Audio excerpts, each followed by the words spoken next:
Good afternoon. I'm Connie Delaney. I'm Dean and Professor of the University of Minnesota School of Nursing and have the honor of welcoming you here this afternoon, as we also welcome a phenomenal blue sky, bright sun, and a beautiful fall day. Many of us are celebrating the 2017 homecoming at the University of Minnesota, so welcome to all of you. I'm honored to introduce our program today. First, many thanks to the University of Minnesota co-sponsors for this event. The University of Minnesota Law School, School of Dentistry, University Libraries, College of Liberal Arts, the Earl E. Bakken Center for Spirituality and Healing, the Office of Equity and Diversity, Carlson School of Management, the Academic Health Center, Humphrey School of Public Affairs, Global Programs and Strategy Alliance. We are grateful for your support. And I want to extend a special thank you to Karen Hansen. Karen Hansen serves as Executive Vice President and Provost of our university. We extend our deep gratitude for her office also co-sponsoring this event. Our distinguished guest, Dr. Matthew Desmond, is a sociology professor at Princeton University. At Princeton, he leads a new and innovative initiative called the Eviction Lab. The Eviction Lab gathers housing data and serves as an information clearinghouse to provide policymakers with relevant and most timely data on the state of housing and the impact of unstable housing in their cities. After receiving his PhD from the University of Wisconsin at Madison, Matt Desmond joined the Harvard Society of Fellows, and there he served both as a junior fellow and later as an associate professor in social sciences. He also led the Justice and Poverty Project. Matt has authored numerous articles and essays, as you know. The topics have been diverse. They've included poverty, race, educational inequity, dangerous work, political ideology, social theory, and of course, housing. He's the author of 4 books. His most recent book, Evicted, Poverty and Profit in the American City, has received widespread acclaim. In addition to winning the Pulitzer Prize for general nonfiction, this breathtaking book has won the National Book Critics Circle Award for Nonfiction, the Penn John Kenneth Galbraith Award for Nonfiction, the Carnegie Medal for Excellence in Nonfiction, and of course it is a New York Times bestseller. In Evicted, our guest chronicles stories of families and individuals in Milwaukee, Wisconsin. He profiles them as they are struggling to keep a roof over their heads. Through his own ethnographic immersion into the low-income housing market, he uncovered the stories behind the data that he was gathering as the principal investigator of the Milwaukee area renters study. I know Matt Desmond personally. In his book, he profiled a member of my extended family, and in doing so, he took the time and the care to understand my nephew's journey in all of its complexity. He reported his story thoroughly, without judgment, and with humanity. For those of you who have read Evicted, you know Dr. Desmond is a brilliant scholar. He's a highly committed researcher and an exceptional writer. But he's more than that. He is a courageous soul. He fosters transparency and understanding of the intricacies of complex lives of individuals, families, and communities. He lifts up this understanding to provide you and me with a pathway to health and well-being. He provides us with pathways for reclaiming our hope, universal healing, and wholeness. Many of us are in healthcare.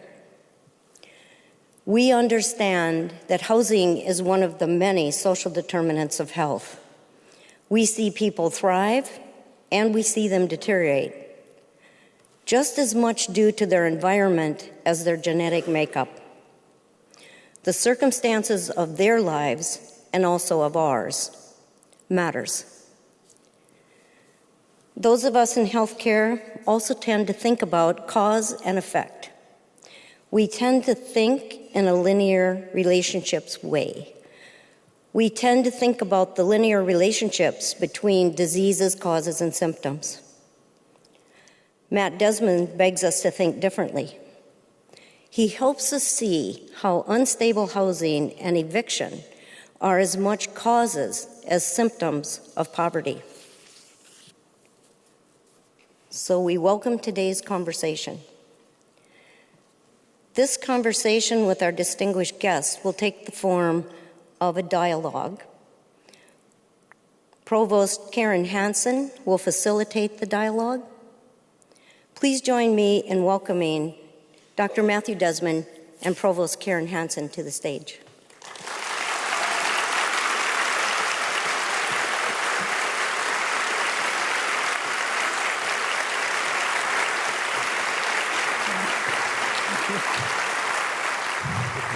Thank you.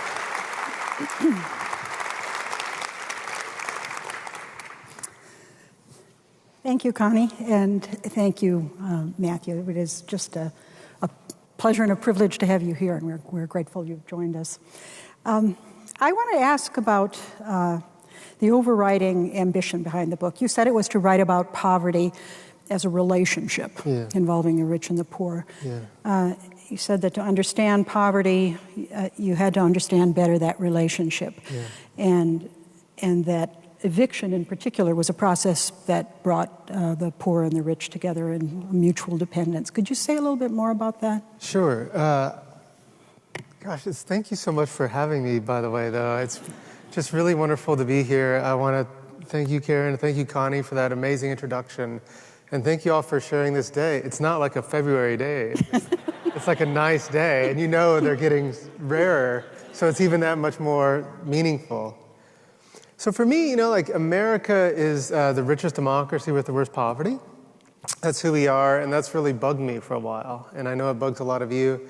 And I wanted to understand the role that housing played in that story, but I also wanted to try to do something different. I wanted to try to write a different kind of poverty book. And we had a lot of poverty books that are about folks, people, homeless folks maybe, or single moms. And we had a lot of books that were about neighborhoods, maybe in North Side Minneapolis, South Side Chicago. And I learned a lot from those books. It was an amazing tradition. But for me, there was something different, and it was the idea that, treating the poor is kind of like in isolation. And I kind of thought, how could I write a book that brings in a lot of different people to the story? So we're focused on poverty. We want to write a poverty book, but it's not about the poor. And so I thought, eviction does that. If you write about eviction, you can write about landlords and tenants. You can write about social workers and sheriffs and everyone kind of involved in the process.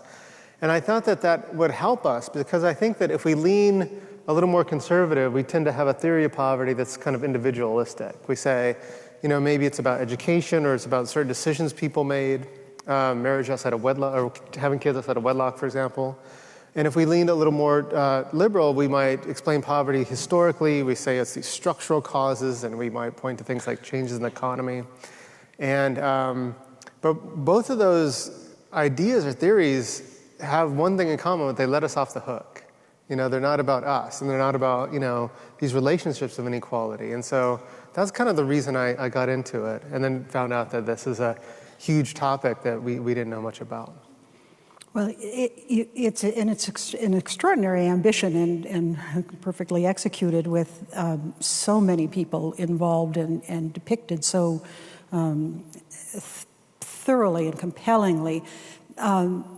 You say a few words really toward the end of your your book about the methodology. And I know this can be a sort of sensitive subject, but you use ethnography in this book, and this is a university audience which is interested in research methods. Yeah. Your use of it is a little bit unusual because you write in the third person throughout most of the book, but with meticulous sourcing and an explanation for how you come to know anything that you weren't there immediately to see. But you also talk very compellingly and sensitively about the hazards of the method and what's involved in it. Would you mind talking a little bit about that? Yeah, I'll do my best. So for those who haven't read the book, I moved into a trailer park on the south side of Milwaukee. Any Milwaukee people in the house?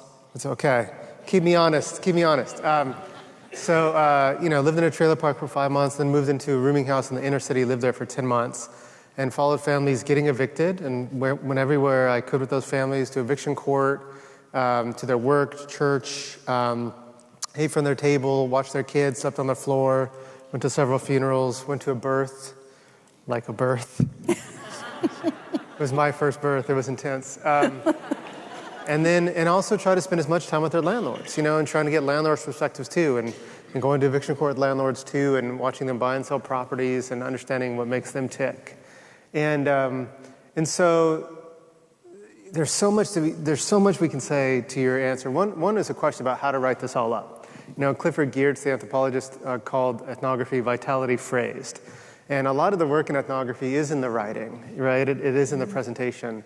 And for me, it's kind of like, do you write in the first or the third person? And much of ethnography today is written in the first person, as you know. It didn't used to be like that 50 years ago. It was almost always in the third person. But much today is in the first person, and with good reason. You know where the author is. You can have your bearings on the author. And the author's giving you what Geertz called eye-witnessing. Like, I was there. Like, if we were in a conversation, right, and you were like, I read, I've been reading about Harvey Weinstein, and it's just like, it's shocking. And then someone came up to the conversation and said, I worked with him. That person we would just immediately listen to that person. And so that's what Geertz says. That's why people believe ethnographers. And but it comes with drawbacks, which is I don't matter to this story. There's bigger game afoot. There's this massive amount of suffering in our cities. And there's kids today in Minneapolis have gotten thrown from their homes, and their locks have been changed, and their things been piled on the sidewalk today. And to me, that was what's important. And I wanted readers to concentrate on that and not on me. But there are drawbacks. And one drawback is like, well, how does a reader know that I saw that instead of just heard it or got it from other instances? So my solution was like, if I didn't see something, I'm going to put a little footnote, and I'm going to be like, I didn't see this, but this is how I know about it. There's a lot of other perils to ethnography too, and one of them is just trying to understand or think you understand the world just by what you see in front of you. And so, you can't really see these macro historical forces. You can't see 54 million jobs being lost in Milwaukee between 1979 and 1984, more than the Great Depression. You can't see that in front of you. And so I think that, that took me doing all these statistical studies and doing a bit of history to kind of form the larger picture, the larger context. It seems to me, too, that you have a kind of an acute moral sensibility at play as you're doing this, and I think that makes a difference, and I think it comes through in the work. I mean, can you say a little bit more about that in a professional context? Yeah. I'm a Packers fan, so the highest moral being out there. I'm really upset about the Rodgers injury, folks. So if I'm a little snarky here. I've always thought that I've always believed in this kind of work. I believe in the work of nursing research and sociology and economics that are poised to take on some of the most morally urgent questions of the day. And I believe done with moral urgency and a normative framework, it can move the needle, and it can change things. And there's this amazing tradition of sociology that is subscribes to the scientific principle and the normative principle and does not see those things in conflict. This is the sociology of Jane Addams, who lived in the tenements in Chicago and lived lived in the community that she was trying to understand, and and had this group called like the Working Class Social Science Collective, and didn't distinguish between kind of her normative impulse and her scientific impulse. I think her normative impulse actually made her a better sociologist than her friends at the Chicago school that kind of were more aloof and not engaged in the community. And so for me, I think that when you see things like I saw in Milwaukee, I remember I was on this eviction one time, and we went into this house, and it was just kids. It was just kids. And the sheriff and the movers, they're really confused, and it turned out that the mom had died, and the kids had just gone living in the house. And the sheriff's job is not to fix that problem. The sheriff's job is to execute an eviction, and they did. And they piled all the kids' stuff, and it was like one of those rainy, cold spring days, and the landlord changed the locks, and the kids were put out on the sidewalk. I think you can't see something like that and not feel a certain way about it. And I don't think we as social scientists actually have to choose between our normative impulses and our social scientific creds. We just can't slack on the social scientific cred part. Yeah. Well, I know you're involved in a data gathering project right now, and I'll ask you about that in a little bit. But one of the things that on this topic that you mentioned that I thought was striking was that as you used the ethnographic approach you did, you disclosed some of the limitations of data gathering with the conception of eviction that some of the folks you were dealing with used compared to what, how it made a difference on how they might answer a survey. Could you say a little bit more about that? Yeah, sure. So we have these things called material hardship surveys. Material hardship is just a nerdy way of saying, like, what's the texture of poverty? How can we measure that? And one of the questions of material hardship surveys is, have you been evicted? And if you look at the responses, they're really low. 1%, 2% of folks. And you think, this isn't a big problem. If you crunch court record data like we did, you found that these incredible eviction rates. In Milwaukee, there's 16,000 evictions every year. That's about 40 evictions a day in Milwaukee. New York City sees 60 martial evictions every single day. We've crunched the numbers in Cleveland and Chicago and Kansas City. We found rates similar to Milwaukee's. North side of Milwaukee, 1 of 14 renter homes is evicted every year. This is an astounding amount of residential insecurity. And so how do we make sense of that? What's going on? And what's going on is, a lot of folks that are getting evicted, they don't think that they got evicted. And so I remember I was living in the trailer park, and my neighbor Tim, he was working construction and he hurt his back. And he lost his job, wasn't able to pay the rent. He and his wife got evicted. If you look up their names in the court records, their names are there. And so I asked his wife, like, well, what was it like to be evicted? And she's like, we didn't get evicted. When you say an eviction, I think of the sheriff coming and Eagle Movers throws your stuff on the curb and the landlord changes the locks. That's an eviction. We weren't evicted. That is an eviction, what she was describing, but that's like the tip of the iceberg. That's like describing weather by just like referencing tornadoes, And so there's all these other kinds of evictions. And so if I was like every other game in town and I would have asked someone like Rose, like, have you been evicted? She would have answered no. Mm-hmm. And so we learned to ask the question really differently. So we did the survey in Milwaukee, and we interviewed about 1,100 renters all over the city. We sent interviewers into some really great neighborhoods and some really rough neighborhoods. We had an interviewer mugged. We had one bit by a dog. I was actually the same guy, actually. Steve. Poor Steve. Steve needs to work on his situational awareness. But part of what Steve was doing was, asking folks to go through this different kind of eviction module.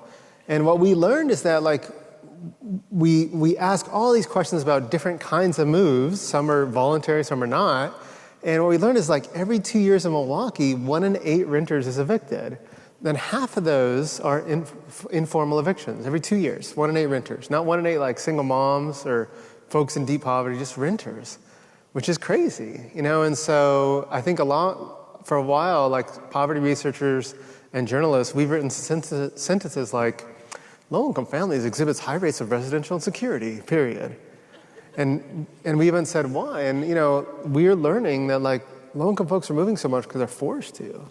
Now, we have a statistical model that shows that if you control for evictions, low-income folks don't move any more than anyone else does.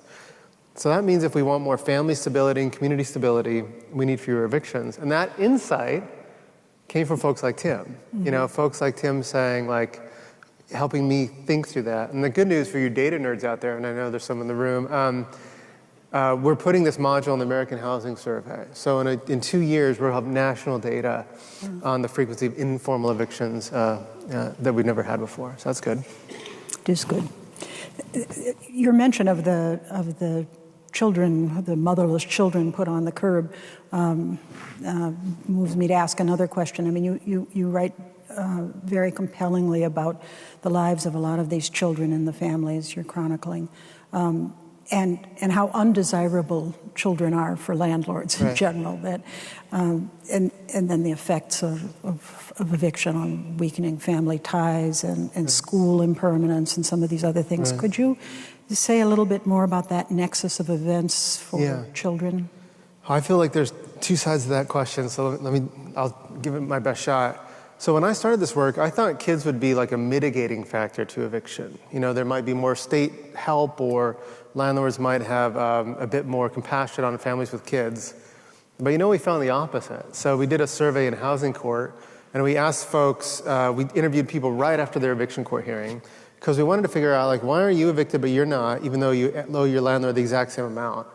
And what we found is, like, it wasn't race, it wasn't gender, it wasn't even how much you owed your landlord, it was kids. So holding all else equal, the chances of you getting evicted triple if you live with kids. And what you're seeing in that finding is landlord discretion. You're seeing a bunch of landlords say, I'll work with you, but not with you. So why? And it's because, like, you know, like, I've got kids, like, they use the curtains for superhero capes, and they flush toys down the toilet, and they cause some guy whose car's been smacked with a snowball to kick your door in. You know, if they're babies, they can test positive for lead. That can bring a pricey abatement order. They can draw the attention of Child Protective Services, the police. So one landlord I met was like, you know, kids causes headache. So I think that the policy implication for me on this score is that, you know, when we focus on housing discrimination, we often focus on the front end, the freedom to get in, to live anywhere. But we also need to focus on the back end, the freedom of to prevent, you know, discrimination on the eviction process or getting put out. So then the question, I think the other side of your question is like, well, what does eviction do to kids? Mm-hmm. And the answer is a lot. Most families evicted in Milwaukee have children living with them. The average age of the evicted child is 7. And, you know, families lose their home, but they often lose their stuff, which is taken by movers or, you know, piled on the street, which is kind of taken away, you know, within a very short time if it's unmonitored. And it takes a good amount of time and money to build up a home, and eviction could just destroy that. An eviction, kids lose their school, you know, so I remember following one family, Arlene, and her two sons, Jory and Jafaris. And Jafaris went to 5 different schools between 7th and 8th grades, you know, just because there was so much instability. We have the study that shows that families who get evicted, they move into much worse housing and into higher crime neighborhoods than they lived in before. Eviction pushes families deeper into disadvantage. We know that living in an unsafe neighborhood and living in houses with like no heat and no water and you know, exposed wires, really terrible for kids' health and also like how they just think of themselves.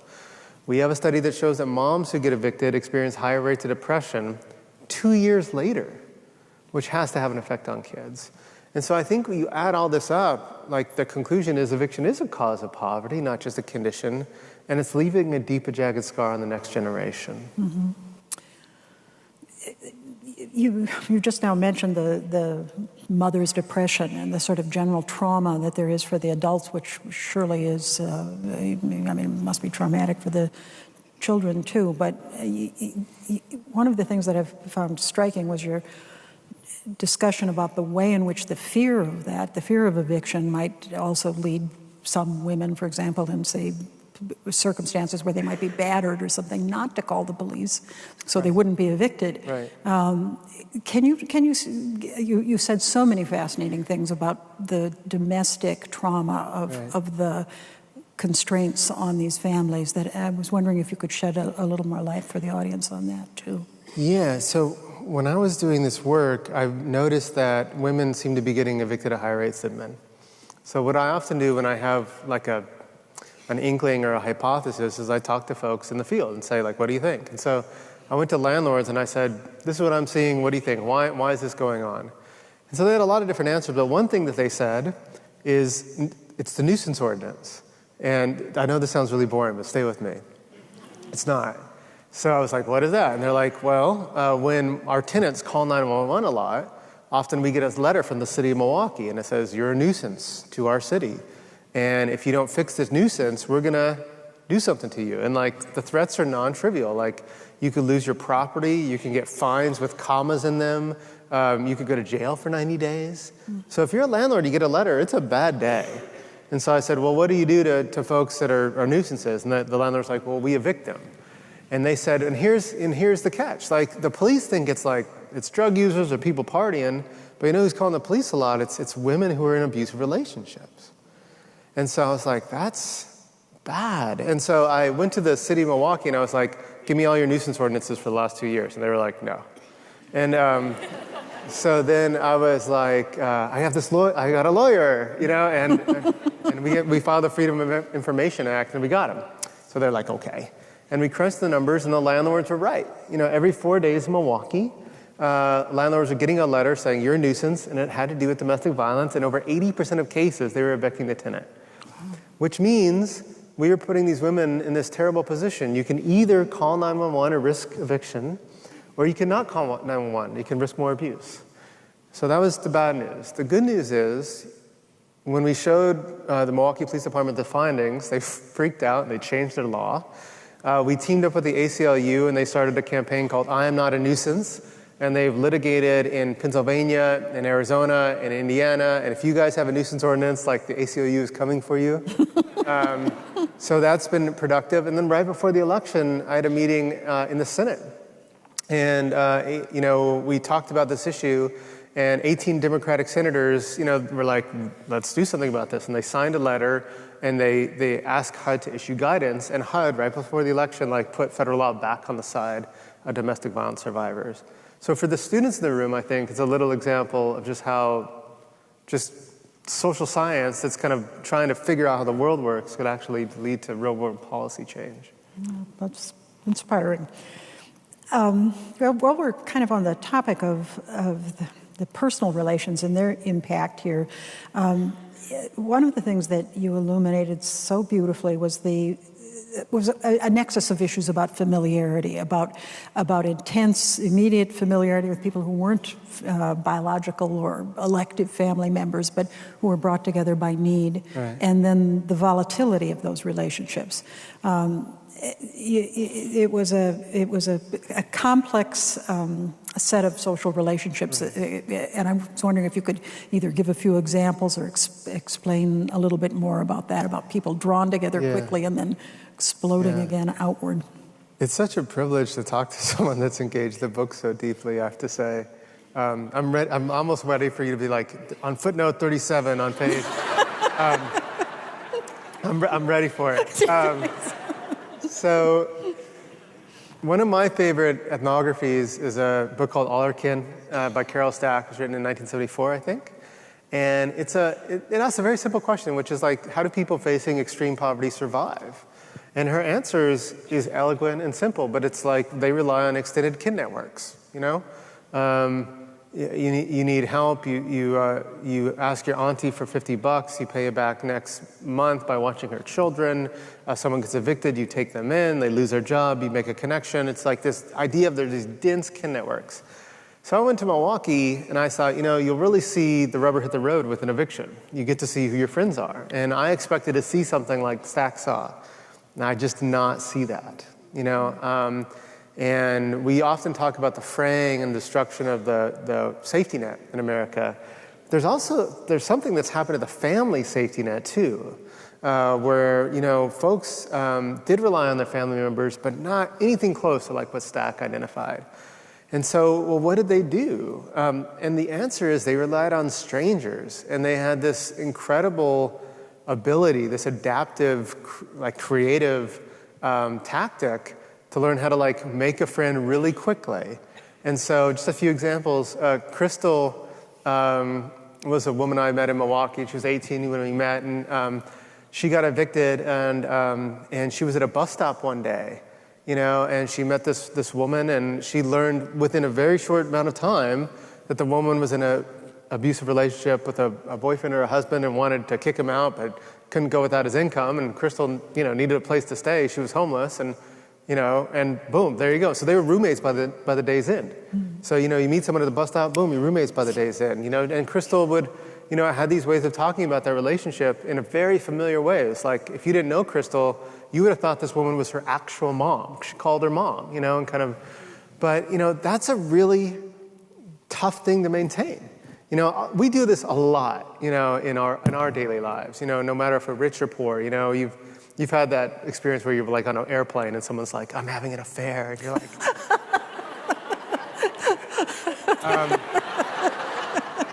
So there are times where we rely on strangers for really deep needs, but for folks like Crystal, they're relying on folks to meet basic needs, like food and clothing. And those relationships intensified, and they often spun out very quickly as well. So it's kind of this looping pattern, this weary rhythm. It's like make a friend, use a friend, lose a friend, over and over again. And that's how a lot of poor folks just made it, after they're evicted or when they're facing really hard times. The other side of that you described, you spoke about these kind of tenuous but then intense relationships. Right. And then the relationships that we might have expected to be there initially, family networks and so on. And you had some kind of harsh words to say about the way in which the notion of social capital is used to explain how people could get through rough times, and disclosed why people wouldn't or couldn't use connections that they had. You alluded to that just shortly now, but would you say a little bit more about that? Because it was one of the things that seems to me you were kind of overturning some standard sociological lore. Sure. So the way social capital is usually referred to is a connection you have. And so the idea is that if you're connected to high-powered people or people with influence, if you're connected, you can use those connections to make your life better. And so it's actually talked about as a capital. It's like as if it was money in your pocket that you could use any time. But relationships aren't like that.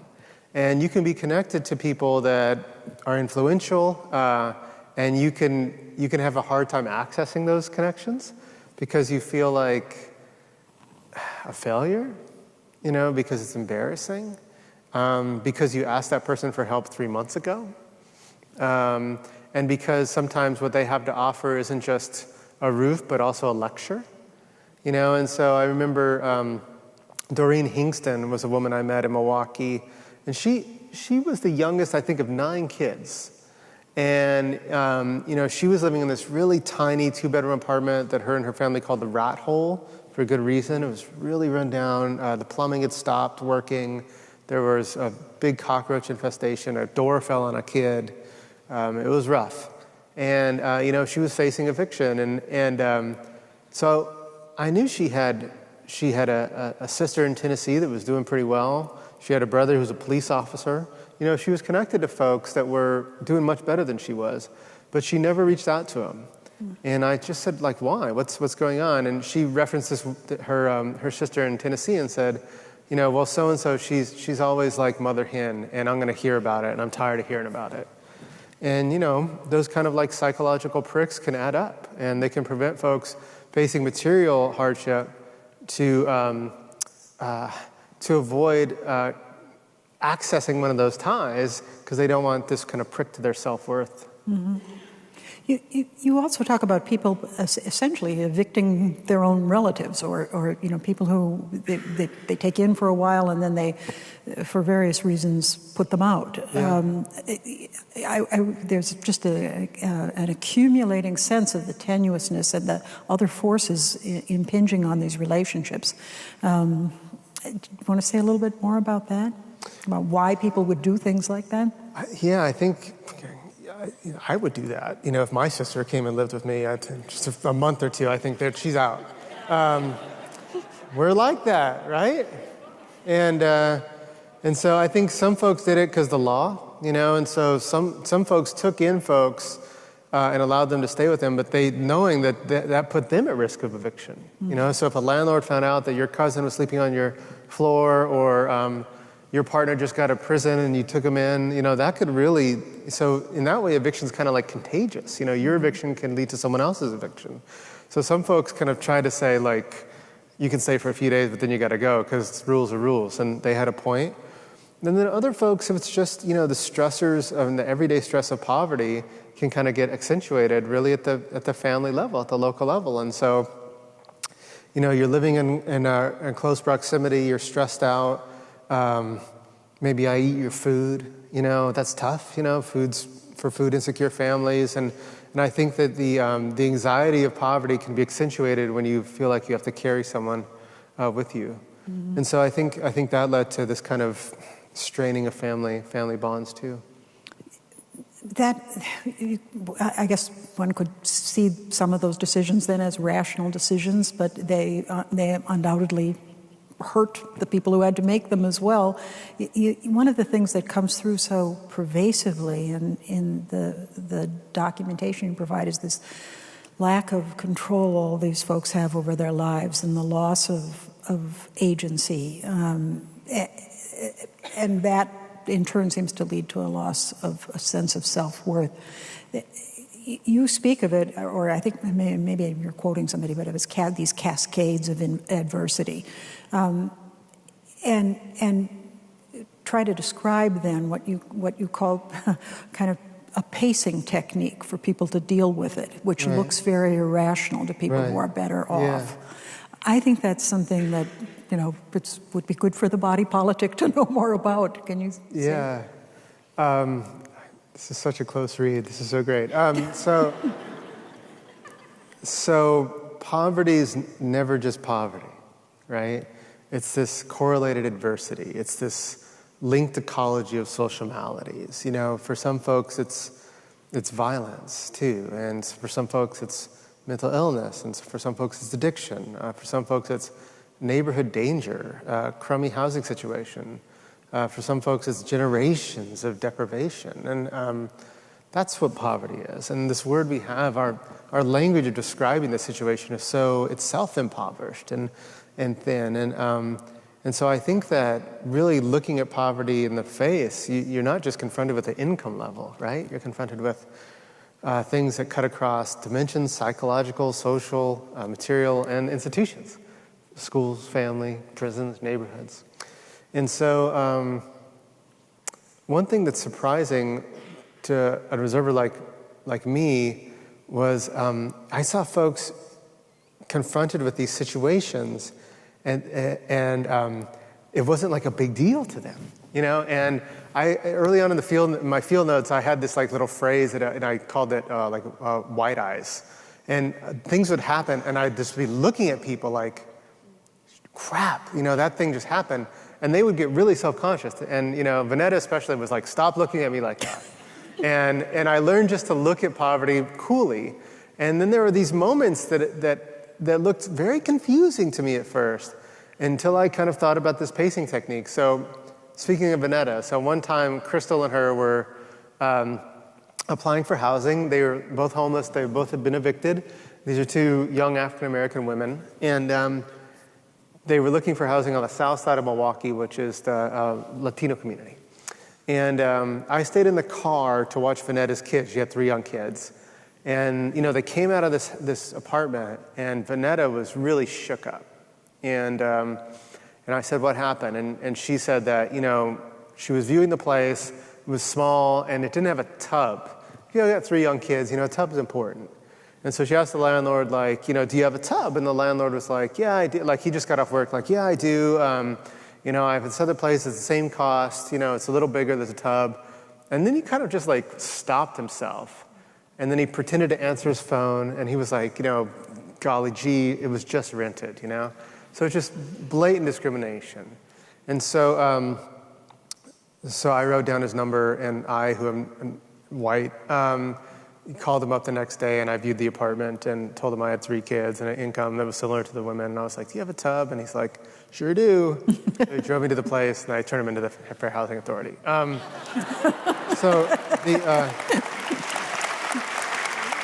But to get to your point about the pacing technique, so Vanetta comes out of that shook up, which I thought was like that's how I would have responded. Crystal comes out, and she just puts her headphones on and just starts singing. She just starts singing. She just sings some gospel, and just like is clapping and just starts singing. And so in my head at that moment, I was like, Crystal's so immature. She's just so immature. But what she was doing was just like, and she told me this later, she was like, I'm not going to make myself sick over this. And she was like, I'm going to, confront this and say, okay, this crappy thing happened, but I'm going to bracket it, because if she responded to all the traumas and all the cuts and all these moments of disappointment in a way that I would, or many of us would, she would just be depleted, And so, I don't know, I think that I had a lot to learn from that. And then there are these other moments of massive agency that at first looked really confusing, and then later kind of sense comes to it. And the one that I always get asked about is when Lorraine ate lobster on food stamps. Mm-hmm. And so Lorraine was my neighbor at the trailer park, and she's paying 70% of her income to rent this mobile home in a trailer park that the city literally considered an environmental biohazard. And so she celebrates an ex-boyfriend's anniversary by taking her entire allotment of food stamps and blowing it on a single meal made up of lobster, king crab, meringue pie, and Pepsi. It's and I'm a Coke man, so I questioned that. And so when I heard about that, I was so pissed off at Lorraine. I was just furious with Lorraine. And I called my wife. I was like, it's like a Ronald Reagan commercial over here. I don't know how I'm going to write about this. But what was so great about Lorraine is she didn't apologize for it. And she helped me see, it's not my job to apologize for her. And she helped me see that, she's not poor because she does things like that. She does things like that because she's poor. If Lorraine saves 30% of her income every month, which would come with huge sacrifices, going hungry, going without heat, she'd have enough by the end of the year to buy a bicycle, So if you're in Lorraine's position, what do? You live a little bit. You might smoke a little weed, and you might, buy a little cable, and you might eat lobster on food stamps. You survive in color a little bit. And, that's not just an ethnographic observation. There's this ton of behavioral economics behind that too. And so I thought looking at those parts that might embarrass some of us and confuse some of us or enrage some of us, and just really trying to figure out what's going on, I think that's kind of where the learning comes in. And it also means you can't write scared. You can't write fearing you're going to stereotype someone. Because if you write like that, you're not going to get it right, and you might. That story might have not made it into the book, Mm-hmm. And I think that there are these. There's a footnote that I'm sure you've read that there's these where we can dehumanize people by cleansing them of all righteousness, but we can also dehumanize them by cleansing them of all sin. And I think that we're all complex, and I think I felt that was kind of my job to capture that complexity. Well, it was beautiful that you did, because it's one of the things that brings home the something that is kind of a cliched way of putting it about the grinding character of this poverty. That right. There's always an emergency around the corner. That's right. Those of us who might have the luxury of responding with great energy to one emergency don't have it day after day after day. Which is part of what your observation of that, and you're putting it in this helpful conceptual context. It leads you to talk about having a kind of shotgun approach as opposed to a magic bullet. And when you begin to talk about ameliorative responses, you really raise this basic question about whether or not, as a society, we believe people have a right to a home. Right. And you're really eloquent on the meaning of home. Do you want to move a little bit now into the kind of policy questions? Say a little bit about how you understand the meaning of home in relation to both individual development and social community. Yeah, I think it's the center of our lives. It's our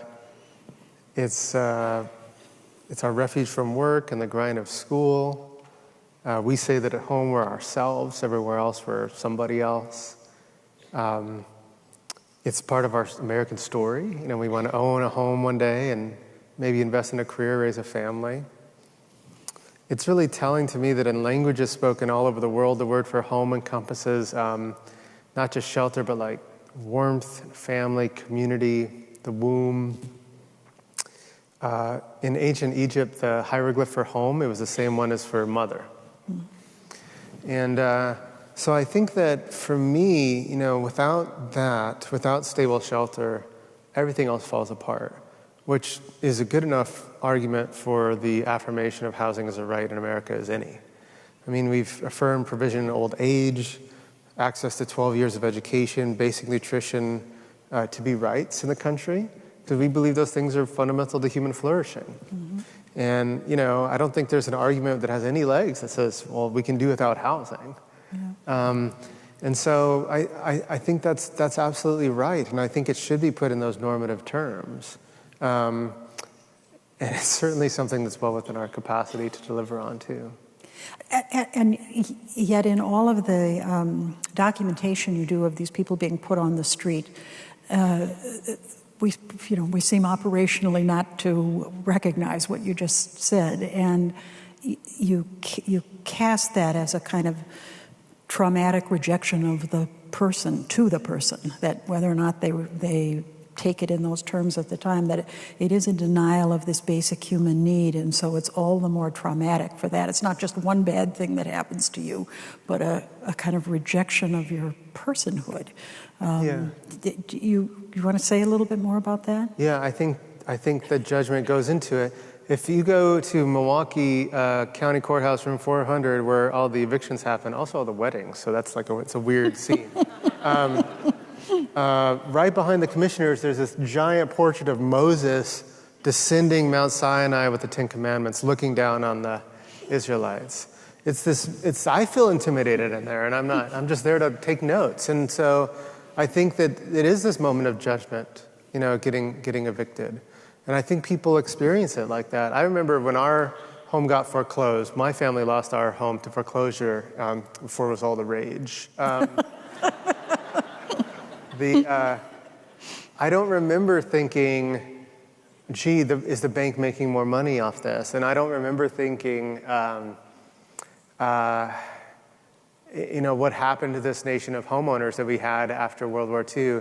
I just remember being embarrassed, and full of shame. And I think a lot of folks that experience eviction experience exactly that thing. And one of the anticipated gifts that folks have given me from this book is helping them see their story in a little different light. So C. Wright Mills famously said the job of a sociologist is to turn personal problems into political problems. And I think that with Arlene, this has been really kind of wonderful to see, where she kind of used to talk about her story as things like, I messed up, I could have done differently. She was so hard on herself. No one is harder on themselves than the poor are.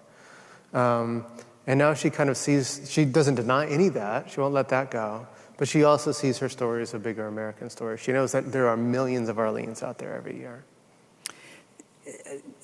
I guess one of the things that strikes me as you speak so compellingly of that is that you make the persuasive case that this is so antithetical to what we think are American values. How have we become so deluded about this that we tolerate that level of inequality where people are just denied something that is a basic human right, the condition of life?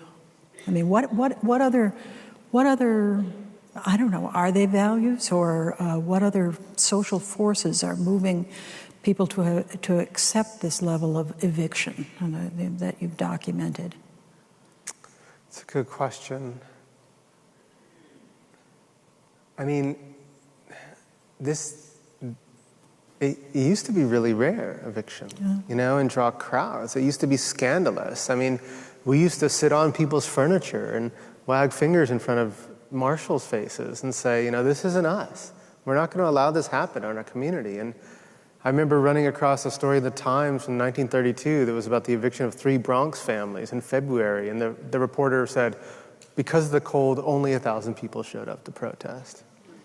And, we moved from that place to a place where eviction is commonplace, where poor folks have gotten used to like the early morning knocks and the rumble of trucks. And one of the worst things I saw in the field work is I was with Arlene and her 2 boys, and an eviction happened that we weren't expecting. They were staying with a friend, Tricia, and she moved out, and the movers show up suddenly.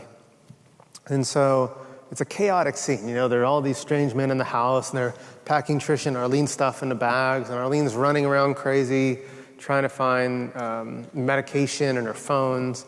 And Jafaris comes home. Jafaris is like 7. And so he comes up and he just takes all this in, right? This like chaos. I have a 7-year-old now.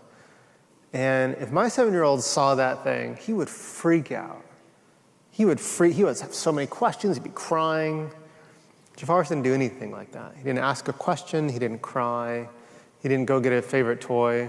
He just went out. He just turned around and went outside to play.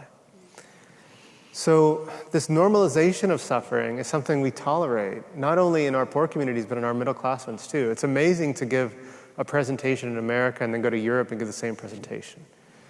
We get sighs. That's what we get here. In Europe, it's like, holy crap, are you serious? Like, this is a thing that's happening in the civilized world? And you kind of try to explain it, and no one's satisfied with the explanation, because they're always like, no, it's you, it's your country. And it's hard to argue with. So I don't know, but I also know you're right, this isn't us. There's no American value that justifies this situation. And I think that one encouraging note is I've been on the road for like a year and a half talking about this book. And I thought when I went on the road, I would just be fighting a lot, just debating, arguing, going up against old, tired stereotypes. I just haven't. And I don't think I'm only preaching to the choir. And that's encouraging. That suggests that there might be something that's happening out there. Maybe we're done with being the richest democracy with the worst poverty. I hope so. But I guess I would like to have us in the last few minutes get your thoughts about what we all could do to help address this situation. I mean, one of the things that you make so plain is the way in which evictions are a cause of the poverty, not just just an effect. What do you think these individuals, can do to be ameliorative here on something that apparently we're implicated in? Okay, I'm gonna answer that at an individual level, and then I want to answer it at a federal level. Mm-hmm. Is that fair? You're the boss. Okay. So at the individual level, I think no matter what our issue is, the lack of affordable housing sits at the root of that issue. So if you really care about health, you have to care about stable, affordable housing. Like my friend Megan Sandel says, housing is a vaccine. And this room knows better than I do that the top 5% of hospital users consume 50% of the costs. Guess who those folks are? They're folks like I read about in my book. So I think that, there's a deep housing and health connection. If you care about education, you have to provide students a chance to go to the same school several consecutive years and form relationships with friends and teachers and guidance counselors. I was giving a talk in inner city Phoenix with teachers, and they were like, most of our kids that start on day one will not be there at the end of the school year, and we never knew why. If you care about spending, if you're a fiscally responsible person, you could spend smart or you can spend stupid. We could spend on affordable housing initiatives or we could spend on asthma. And so I think that whatever our issue is, this issue's there. And so I think that we need to start learning how to build broader coalitions around the issue. Coalitions, not just the usual players. And we need to figure out what the issue looks like in our own backyards. Because many of the best work going on is just like on the community level. And it would certainly be presumptuous of me to say, like, this is what Minneapolis needs. I don't know what you guys need. But there are people that have just been putting in work on this issue in your city for longer than I've been alive. And it's so humbling to meet some of you. And so one thing that we've done with proceeds from this book is start an organization to amplify those efforts. So you can go to a website called justshelter.org. Say again. Justshelter.org. Justshelter.org. And you can click on Minnesota and you can see where to get plugged in with your time or your money, or just where to learn about the problem in the Twin Cities. And then, so what might be a bigger picture? So I think a problem as big as the affordable housing crisis calls for a big solution. We're bleeding out. Most poor renting families today now spend over half of their income on housing costs. 1 in 4 of those families spend over 70% of their income just on rent and utilities. And so incomes for the Americans of modest means have been flat. Their housing costs have soared. And federal policy just hasn't filled the gap. So only about 1 in 4 families who qualify for any kind of housing assistance get it today. 1 in 4. And I remember this one time, like, Arlene stopped by the housing authority and asked about the list. And she was told by the person behind the glass, like, the list is frozen because on it were 3,500 families who had applied for rent assistance 5 years ago, which that's not even bad, actually. Like if I applied, I have 2 young kids. If I applied for public housing today in DC, I'd be a grandfather by the time my application came up for review. That's the bad news. The good news is the things that we have work. Like the programs that we have work. Like we know that when families finally receive a housing voucher after years on the waiting list, when they finally receive this ticket that allows them to pay only 30% of their income on rent instead of 60 or 70 or 80, they do one consistent thing with their freed up income. They go to the grocery store. They buy more food. And their kids become stronger and less anemic and healthier. They work. Folks move less. They move to better neighborhoods. Their kids have better late life outcomes. But they're only for the lucky minority of poor folks today. And so I think that, the vast majority of our poor families aren't so lucky, and their kids don't get enough to eat because the rent eats first. Mm-hmm. And so we don't need to outsmart this problem. We need to out-hate it. We need to take programs that we already have and dose the problem. I hope everybody has been inspired by what you said, as inspired as anybody who has read his book undoubtedly is. And I hope we follow some of the recommendations that you put forward there, as well as feel deeply the stories that you expressed so compellingly. So thank you very much for visiting our campus. Thank you so much. Thank you for everything. Thank you so much. It's really great. Thank you. Those are really brilliant questions.